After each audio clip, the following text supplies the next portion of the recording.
L'association Terriculture Solidaire a été créée en janvier 2013 suite à un voyage que j'ai fait ici dans la région du Sine Saloum. C'est une association qui en fait aujourd'hui est franco-sénégalaise puisque c'est une association qui se situe à Villeurbanne dans le Rhône en France, mais qui a cette particularité aujourd'hui d'avoir aussi une équipe dans un bureau de développement au Sénégal. Tout d'abord, les objectifs de l'association sont liés autour de l'éducation, l'environnement, l'agriculture, la création d'emplois et la santé. Et on s'est rendu compte au fur et à mesure de notre travail que ces 4 objectifs en fait étaient liés entre eux. Je suis d'abord fils de la localité et je connais les cibles, les travailleurs et les associations. J'ai permis, facilité à la présidente, en tout cas de recenser toutes les associations qui sont là, parce que l'intérêt c'est de pouvoir travailler avec tout le monde, avec toutes les associations qui sont là, quoi.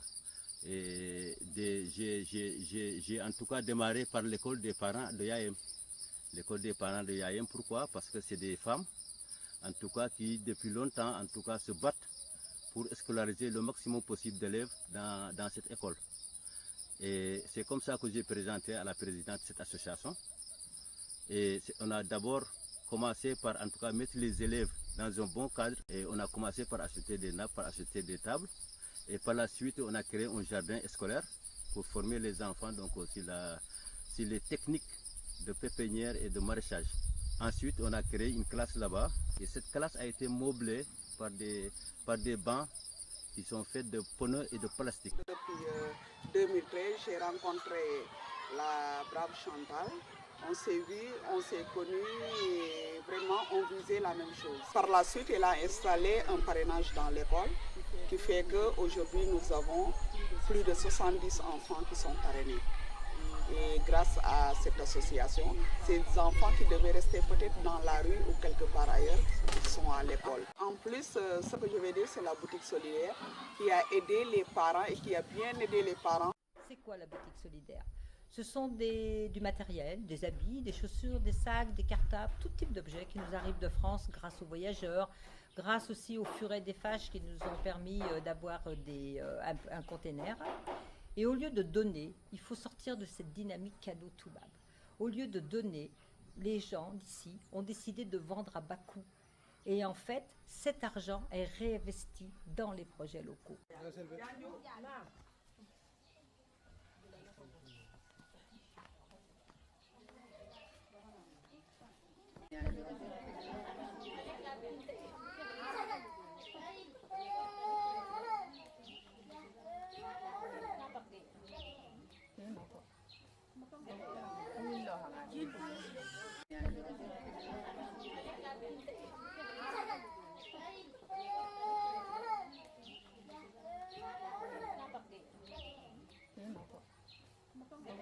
Je suis enseignant professeur de SVT de formation.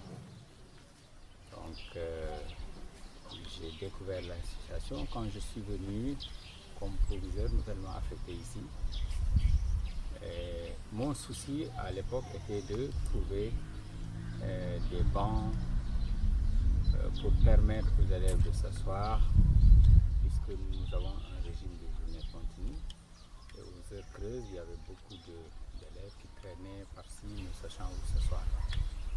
Et c'est fort heureusement à ce moment-là que l'ancien censeur m'a fait état du projet un arbre, un banc. J'y ai cru avec réserve au départ, mais très vite ça s'est concrétisé grâce au dynamisme de ce censeur-là, avec Mboyo, et Chantal bien sûr. Et le propre de l'association, c'est d'avoir demandé aux populations, aux écoles, d'abord quels étaient leurs problèmes. Dans d'autres cas, on vient avec son projet bien ficelé, il peut ne pas être bien adapté. Et quand on part des besoins exprimés par les populations ou les différentes structures comme l'école, c'est là que le projet a beaucoup plus de chances de réussir. Ces bancs sur lesquels je suis assis sont en fait faits de matériaux de récupération, en particulier de plastique. Ce sont des pneus usagés qu'on a bourrés avec du plastique d'origine diverse, des bouteilles, des sachets, tant d'autres, en tout cas de la matière plastique non biodégradable, qu'on a utilisé pour bourrer les pneus. Ensuite, il y a eu quelques revêtements en ciment, en grillage pour consolider.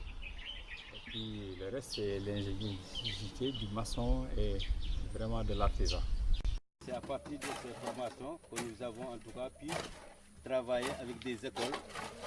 Parce que dans les cours des écoles, il n'y avait pas de bancs.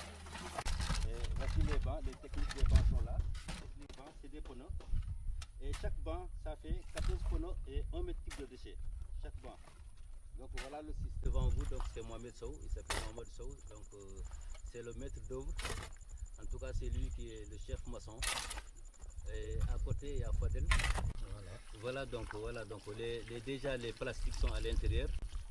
Maintenant, il s'agit de mettre du sable et mettre de l'eau pour bien damer. Voilà. J'avais quelques doutes puisqu'il y a beaucoup d'associations qui viennent. Au lieu de nous demander ce qu'on veut, ils nous imposent eux leurs idées. Et ça, étant intellectuel, moi j'ai toujours refusé cela. Maintenant, lorsque j'ai vu l'association Terre et Culture Solidaire faire autrement et agir autrement, ça m'a donné envie de les accompagner. Et même ça m'a donné envie de faire partie de cette association-là. Ce projet-là nous a permis d'aider nos enfants à faire la pratique, puisque ce sont les enfants qui ont amené les pneus, qui sont partis dans la nature récupérer les pneus, ce sont les enfants qui ont amené ces déchets plastiques-là. Et l'enfant, en faisant cela, l'enfant va savoir en même temps que ces plastiques-là vont servir. Hein. De deux, il va comprendre comment on peut recycler ces plastiques-là. Et cet enfant-là ne va plus jeter les plastiques-là n'importe où. Ils vont faire tout pour maintenant rassembler les plastiques-là quelque part. Donc le village d'abord va être propre, puisque ce lancement de déchets partout est éliminé. Et souvent les enfants, si les enfants qui seront les grands de demain, s'ils comprennent ça, notre monde va se porter seulement meilleur. Et ces projets, aujourd'hui, ce sont eux qui les créent. Donc nous avons mis en place une formation conduite de projet. J'anime cette formation maintenant depuis le mois de mars sur le territoire. L'idée, c'est qu'à chaque fois qu'on a une idée, qu'on a un projet avec ces acteurs locaux, l'idée, c'est de leur permettre de travailler aussi sur une méthodologie. Bon, pour les impliquer, les populations, nous on organise des réunions de sensibilisation dans tous les villages. Il faut se faire connaître d'abord. Se faire connaître d'abord et écouter les populations, c'est très important. Et ensuite, les sensibiliser sur les projets, ce que vous voulez faire, l'intérêt de ce que vous voulez faire. Et c'est comme ça qu'on est parvenu à faire le tour des villages avant toujours de démarrer les projets, mais également les former aussi sur les conduites de projet, quoi. Les outiller, voilà. Au cours de la formation, on a eu à débattre sur les aspects d'encadrement.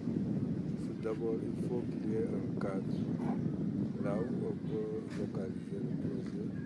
Il faut qu'il y ait, n'est-ce pas, que le projet soit réalisable, qu'on puisse le mesurer en termes d'indicateurs et qu'à la fin, que ce soit un projet qui soit légitime, que toute la population s'approprie. On a tenu à mettre en exergue le fait qu'il faut qu'il y ait une association forte, organisée, qui a de l'ambition et qui a un projet fiable. On a discuté dans le grand groupe et après on a pensé à mettre en forme ces différents projets. Par exemple, sur l'environnement, il y avait déjà les bancs, un banc en arbre. Il y avait aussi le projet de transformation et de maraîchage. Et un autre troisième projet, celui que nous avions proposé, Boura et moi, c'est sur l'environnement et c'est l'agriculture de conservation. L'association est allée plus loin, il est en train de lutter contre vraiment la dégradation des terres. Parce que ici au Sénégal, dans la commune de Fimela, nous sommes aussi une Saloum, dans la région de Fatick, où les bras de mer ont vraiment entouré le milieu et puis la salinité est en train de monter au niveau des terres cultivables. Donc il y a des terres qui sont abandonnées Et partant de là, l'association a fait tout pour que ces terres soient vraiment recultivables et servent à l'agriculture. Le centre Amramlé, en fait, a ouvert ses portes, si on peut dire, au mois de février dernier. Les premières personnes qui ont été accueillies dans ce centre, ce sont des marraines venant de France qui ont parrainé les enfants à l'école des parents d'IAM, qui ont partagé une semaine ici avec 70 enfants, une très belle semaine. Et le centre Amramlé est un lieu où tout le monde, que ce soit du Canada, d'Australie, comme on a eu des personnes de ces pays-là, de France, et des Sénégalais et des Africains, peuvent venir partager leurs compétences avec la population locale. Et ça, c'est très important parce que c'est un lieu d'échange, un lieu de partage. Et notre logo, c'est Terre et Culture Solidaire. Ah, si tous les gars du monde, si tous les gars du monde pouvaient se donner la main, si tous les gars du monde pouvaient venir et se dire qu'on a tous des choses à apprendre et à faire apprendre. Et c'est ça qui serait vraiment formidable. Moi, je dis toujours que je suis une citoyenne du monde convaincue. Et c'est peut-être parce qu'on pensera en termes de citoyens du monde que demain, on pourra avoir un monde beaucoup plus serein et en paix. Il y en a 3-4 grands types en fait. Ça, c'est un four à panneaux et vous voyez... L'expérience que j'ai eue dans les autres projets, c'est qu'aussitôt après le départ de l'association, les projets tombent dans l'eau. C'est pourquoi on dit que le Sénégal est une cimetière de projets. Parce qu'ils ne pensent pas à pérenniser, ils ne pensent pas à former des populations. Et ce qui m'a beaucoup plu, c'est l'implication surtout des populations, quoi. Moi, j'ai toujours dit aux associations qu'ils sont des facilitateurs.